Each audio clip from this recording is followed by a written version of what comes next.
nta bwenge na nizera buhoro.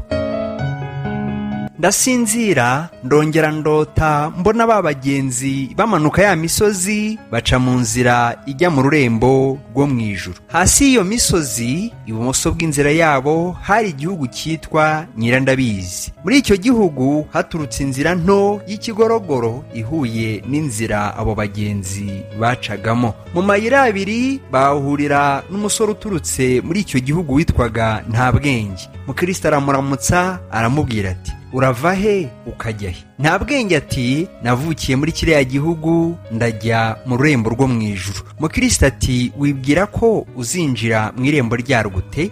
Ngira ngo nugerayo uzabona ibinanirana. Ntabwenge ati, nzarwinjiramo nk'uko abandi barwinjiramo. Mukristo ati, ufite iki uzereka abo kuri iryo rembo ngo bakugururire? Ntabwenge ati, nzi ibyo umwami wacu akunda, ngira ingeso nziza, nishyura mbere mu mwenda wese, ndasenga niyiriza ubusa, ntanga igice cya 10 cy'ibyanjye, kandi nasigiye igihugu cy'iwacu kugira ngo ngiyo. Mukristo ati, kutinjiye muri rya rembo rirasukirwaho ryo muri iyi nzira, ahubwo waciye muri iyo nzira nto y'ikigorogoro. Nicyo gitumye nubwo wiyogeza ntinya yuko ku munsi w'urubanza utazinjizwa muri urwo rurembo, ahubwo urubanza ruzagutsindira ko uri umujura n'umunyazi. Ntabwenge ati, yemwe bagabo, muri nzaduka simbazi, mwemere gukurikiza idini y'iwanyu, nanjye ndakurikiza iy'iwacu. Niringiye yuko byose bizaba byiza. Iryo rembo muvuze bose bazi yuko riri kure cyane y'iwacu. Nibwira yuko ari ntawe iwacu n'umwe uzi n'inzira irigeraho, kandi ntacyo bitwaye kuko dufite iyacu nzira ubonye nziza y'ubusamo ihura n'iyi. Mukristo abonye yuko yita umunyabwenge yongorera byiringira ati, umupfu yarusha uyu kuba uwo gukira. Tugenze dute? Dukomeze kuvugana nawe cyangwa tujye imbere tumusige abe yibwira ibyo tumubwiye, hanyuma duhagarare tumurinde, tumenye yuko ahari twamufasha dukomeje kuganira nawe ayo magambo hato na hato. Byiringira aravuga ati, ku bwanjye si byiza kumubwira ibyo byose igihe kimwe, tumusige, nubikunda tuganire nawe ubwa nyuma, nk'uko ashobora kwihanganira amagambo yacu. Nuko bajya imbere, Ntabwenge abakurikira ubwa nyuma. Bamaze kumujya imbere, bagera ahantu h'umwijima mwinshi, bahura n'umuntu abadayimoni 7 bajyana kuri rwa rugi babonye mu mucyamo w'umusozi, bamubohesheje imigozi ikomeye 7. Bahinda umushyitsi bombi, ariko Mukristo arunguruka iyo mbohe bakijyana kugira ngo arebe ko yayimenya. Yibwira yuko ahari ari umuntu witwaga Musubiranyuma utuye mu mudugudu witwa Murekamana, ariko ntiyamubona mu maso neza kuko yarebaga hasi nk'umujura ufashwe. Abanyuzeho Byiringira aramukebuka, abona mu mugongo we urupapuro rwanditsweho ngo uyu yaturaga ko ari Umukristo, akagira ingeso ziteye isoni, none aretse Imana rwose aba uwo kurimbuka. Mukristo abwira mugenzi we ati, nibutse inkuru bambariye y'ibyabereye ku munyangeso nziza bugufi bwaha witwaga Nizera Buhoro. Nubwo yitwaga atyo, yari umunyangeso nziza, yabaga mu rurembo rwitwa Mutaryarya. Mu itangiriro ry'aha hantu hafunganye hariho akayira gaturutse ku irembo ry'inzira ngari ijyana abantu ku kurimbuka kitwa akayira k'intumbi. Bakitiriye batyo kuko gahora kicirwamo abantu. Nizera Buhoro uwo yari umugenzi nkatwe, yajyaga mu rurembo rwo mu ijuru, yicaye mu mayira abiri arasinzira. Muri icyo gihe hanyura abambuzi 3 b'abanyamaboko baturutse ku irembo rya ya nzira ngari. Umwe yitwaga Mutimurabye, undi yitwa Mutiringira, uwa gatatu yitwa Mushinjwa ibyaha. Ni abavandimwe. Babonye Nizera Buhoro aryamye, baza biruka. Basanga uwo mugenzi agikanguka uwo mwanya ngo agende. Bamugeraho, bamugezeho baramukangisha ngo atiruka. Ahagarara ahinda umushyitsi, ntiyabasha kurwana cyangwa guhunga. Mutimurabye aramuturumbukira ashora ukuboko mu myenda ye akuramo uruhago rw'amafaranga. Nizerabuhoro avuza induru ati, ngaba bambuzi hano. Maze mushinjwa ibyaha amukubita inshyimbo mu mutwe, agwa hasi ararambarara, ava amaraso nk'uri bwicwe no kudatsina. Abo bambuzi bamuhagarara iruhande, maze bumva abantu bagendagenda mu nzira nziza. Baratinya ngo ahari umwe muri bo yaba ari muhabwabuntu bwinshi utuye mu mudugudu witwa Niringirimana. Barahunga basiga wa munyangeso nziza. Hashize umwanya Nizerabuhoro arahembuka, arabyuka, apfa kugenda atogota. Iyo niyo nkuru bambaye. Byiringiro ati, mbese ntibamwambuye ibyo yari afite byose? Mukristo ati, oya, yari afite amabuye y'igiciro cyinshi yahawe n'umwami wacu, kandi yari afite n'urwandiko rwe rwo kuzatanga ageze ku irembo ry'ururembo rw'i Siyoni. Ibyo yari yabihishe mu myambaro ye, ntibabibona. Ariko numvise yuko byamuteye agahinda kenshi kuko bamwibye amafaranga ye hafi yose. Yashigaje make cyane atashoboye kumutunga mu rugendo rwe rusigaye, ndetse ngo yagombaga kugenda asabiriza kugira ngo abone utwo kurya, no gusonza yasonzaga kenshi mu rugendo rwe rusigaye. Byiringiro ati, ngira ngo yahumurijwe nuko batamwibye ya mabuye ye. Mukristo ati, ni ukuri amabuye ye aba yaramuhumurije iyaba yarayakoresheje nk'uko bikwiriye. Ariko bambwiye yuko agahinda n'umutima uhagaze yagize kubwo kwibwa amafaranga byamubujije kunezererwa ayo mabuye kumara urugendo rwe rusigaye rwose, ngo yajyaga yibagirwa ko ayafite. Ndetse kandi naho ubundi yayibukaga, yateshwaga ibyo bitekerezo vuba no kongera kwibuka ibyo yambuwe, nuko iryo shimwe rye rikamirwa n'agahinda. Byiringiro ati, yewe yagize agahinda koko. Mukristo ati, ni koko. Guterwa atyo ari mu mahanga, akamburwa, agakomereka, byari bikwiriye kumubabaza, ndetse byari ibyo kumwicisha agahinda. Bambwiye yuko byamuhinduye umunyamanyanga masa, ngo wamushyikiraga mu nzira wese nta kindi yashoboraga kumuganiriza keretse kumubarira izo nkuru z'uko yibwe agakomereka, n'iz'ibyo yibwe n'iz'abo bambuzi. Byiringiro ati, ariko ntangajwe nuko ataguze ku mabuye y'igiciro cyinshi yari afite ngo abone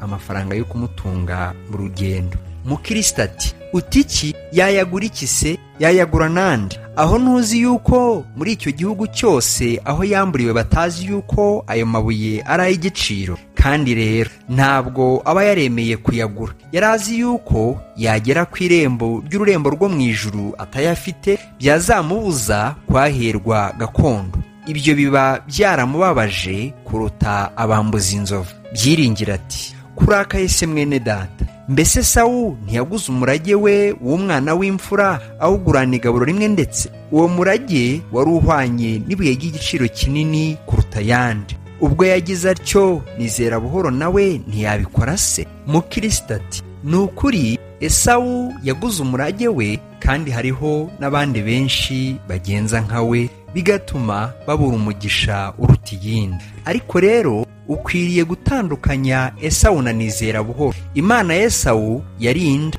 ariko Nizerabuhoro si kamera. Esawu yarebaga ibiboneka by'igihe gito byo guhaza umubiri we. Nizerabuhoro we yarebaga ibitaboneka bigumaho kugeza iteka ryose. Yamenye neza umumaro mwinshi w'ayo mabuye ye, ariyo murage we utabasha kubora cyangwa kugajuka. Ntabwo aba yarashoboye kugura uwo murage nk'uko Esawu yaguze uwe. Ni koko yari afite kwizera guke, ariko Esawu ntako yari afite, haba na guke. Utizera na buhoro agomba gutwarwa n'umubiri we rwose. Uwo ntazabura kugura umurage we hamwe n'ubugingo bwe, abigura na Satani ubwe. Umaranira iby'isi ntawe uzamubuza kubironka. Ariko Nizerabuhoro siko yameraga. We yamaraniraga ibyo mu ijuru. Ntabwo aba yarashoboye kubigura iby'igihe gito bidahaza. Mbese inuma yashobora kurya amara y'inkongoro? Abatizera nibo bonyine bashobora kugurana iby'iteka ryose ibinezeza umubiri by'akanya gato, nabo ndetse bakigura ubwabo. Abafite kwizera naho kwaba guke ntabwo babishobora. ubwo wibwiye ko byamushobokera wayobye rwose. Byiringiro ati ndabyemeye, ariko rero byabanje kumerera nabi ko wampannye utyo cyane. Mukristo ati erega nashatse kuguhugura gusa, ariko tubireke dukomeze gutekereza kuri Nizerabuhoro n'abambuzi bamuteye, nta kirimo cyo kudutandukanya. Byiringiro ati ariko Mukristo, ba bambuzi sinshidikanya ko atari abanyabwoba gusa. Iyo bataba abanyabwoba baba barahunze bumvise ko hari umuntu umwe. Ni iki cyatumye Nizerabuhoro adakomeza umutima? Aba yarashwashwanije akarwana akanya gato akemera ko bamunyaga niba abonye ko atabasha kwikiza. Mukristo ati benshi bavuze ko abo bambuzi ari abanyabwoba, ariko ababonye ko ariko biri mu gihe cy'intambara ni bake. Umva ko wavuze ibyo gukomeza umutima. Nta mutima ukomeye Nizerabuhoro yari afite. Nawe ubwawe mwene data, iyaba ari wowe bateye, ndahamya yuko warashwashwanije ukarwana akanya gato ukananirwa. Ubwo butwaro ufite badahari wababona nk'uko wayababonye, watekereza ukundi. Ariko ita kuri ibi, abo bambuzi ntibiyamburira ubwabo, ahubwo ni intumwa z'umwami wa rwa rwobo rutagira akagero. Kandi habaye impamvu ubwe yabatabara akaza yivuga nk'intare. Nanjye natewe nk'uko Nizerabuhoro yatewe, mbona yuko biteye ubwoba rwose. Abo bambuzi uko ari batatu baranteye, ntangira kubarwanya nk'uko bikwiriye Umukristo. Batabaza rimwe gusa, shebuja araza. Mbona yuko urupfu rungezeho rwose, mba narapfuye koko. Nuko kubw'imbabazi z'Imana nari nifurebye ibyuma byageragejwe. Kandi nubwo nari mbyifurebye, nabonye yuko kurwanisha ubutwari bikomeye cyane. Ntawe uzi iyo ntambara uko ikomeye keretse uwayirwanya. Byiringiro ati ariko baketse gusa yuko haje muhabwa buntu bwinshi ntibahunga. Mukristo ati nzi yuko bahungaga kenshi, bona shebuja iyo muhabwa buntu bwinshi yabonekaga gusa. Ibyo ntibitangaza kuko ari intwari y'umwami wacu na Nizerabuhoro, kuko ingabo z'umwami wacu atari intwari zose. Ababasha gukora iby'ubutwari bihwanye n'ibyamuhabwa buntu bwinshi si bose. Twatekereza yuko umwana muto yanesha Goliyati nk'uko Dawidi yamunesheje, cyangwa ko ifundi igira amaboko nk'ay'imfizi. Bamwe bafite amaboko menshi, abandi bafite make. Bamwe bafite kwizera kwinshi, abandi bafite guke. Nizerabuhoro uwo yari umunyamaboko make, nicyo cyatumye atsindwa. Byiringiro ati iyaba muhabwa buntu bwinshi yaraje koko ngo abatsinde. Mukristo ati kandi niyaba we, ahari aba yarabonye intambara ishaka kumunanira. Muhabwa buntu bwinshi arwanisha intwaro ze neza cyane, kandi akabasha kubakubitisha iruba ry'inkota, akababuza kugera ku karume. Abasha kubatsinda, kandi yabatsinze kenshi. Ariko bagera ku karume, naho yaba mutima urabye cyangwa mutiringira, cyangwa wa wundi wa gatatu, ahari bamutsinda hasi. Kandi utsinzwe hasi yakora iki? Uwareba neza mu maso hamuhabwa buntu bwinshi, yabonaho inkovu zerekana yuko ibyo mvuze ari ukuri. Numvise yuko yavuze akirwana ati twihebye yuko tutagikize. Abo bambuzi b'abanyamaboko barwanyaga Dawidi akarira, akaniha, akaboroga.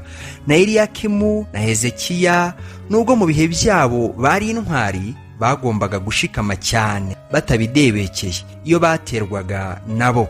Nyamara abo bambuzi bakabakubita cyane. Hari ubwo na Petero yagerageje kubarwanya, nubwo bamwe bamwita umutware w'intumwa. Hanyuma yo kurwana nabo yatinye umujabuja, kandi umwami wabo iminsi yose ahora yiteguye kubatabara. Ntabwo abaho atabasha kubumva batsindwa, ubwo agatabara niba bishoboka.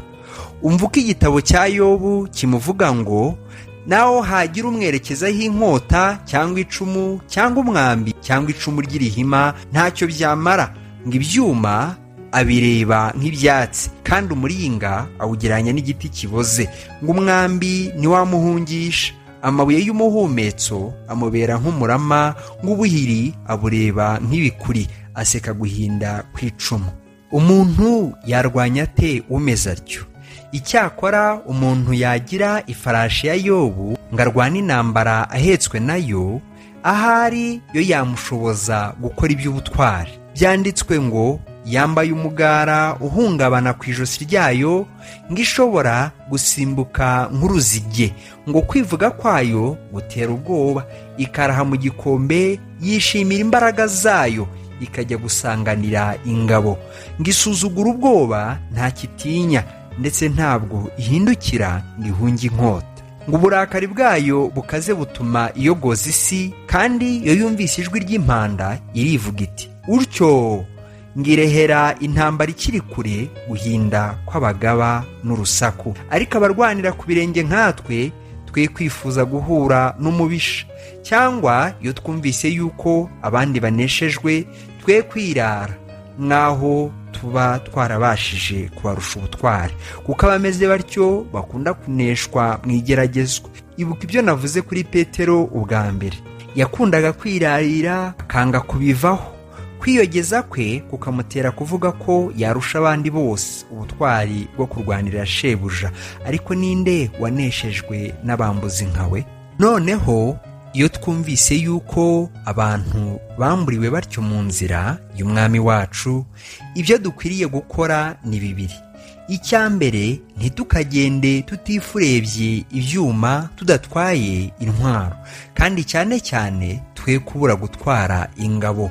Pawulo yaravuze ati, kuri ibyo byose mutware kwizera nk'ingabo, niko muzashobora kuzimisha imyambi ya wa mubi yose yaka umuriro. Kandi ni byiza ko dusaba umwami wacu wo kujyana natwe, cyane cyane ngo ajyane natwe ubwe. Nicyo cyatumye Dawidi yishimira mu gikombe cy'igicucu cy'urupfu.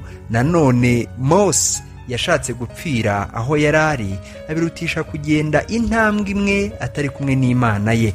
Mwene data, niba igendana natwe, ntidukwiriye gutinya abantu inzovu baduhagurukiye, ariko abibone batayifite bagwa hasi bakaba munsi y'intumbi. Yewe ubwanjye kera narwanye iyo ntambara, kandi nubwo ndi muzima nk'uko ndeba, kubw'imbabazi ziruta bose sinirata ubwanjye butware. Nintongera kubona intambara nk'izo nzishima, ariko ndatinya yuko tutaragera aho tutaterwa n'amakuba. Ubw'intare n'ingwe bitarandya, niringiye yuko Imana izadukiza umubisha wese tuzahura. Maze Mukristo araririmba ati, yewe nizera buhoro turakubabariye. Koko wabonye amakuba ubwo bakunyagaga, bakunyaze ibyiza byawe baranagukubita. Aba bambuzi batatu mbese wabanesheje uti? Uwizera umwami Yesu ntawe uzamushobora. Nimugwize kumwizera, mujye mumwiragiza, muzanesha abantu inzovu. Naho utamwiringira ntiyashobora kunesha abatatu bonyine.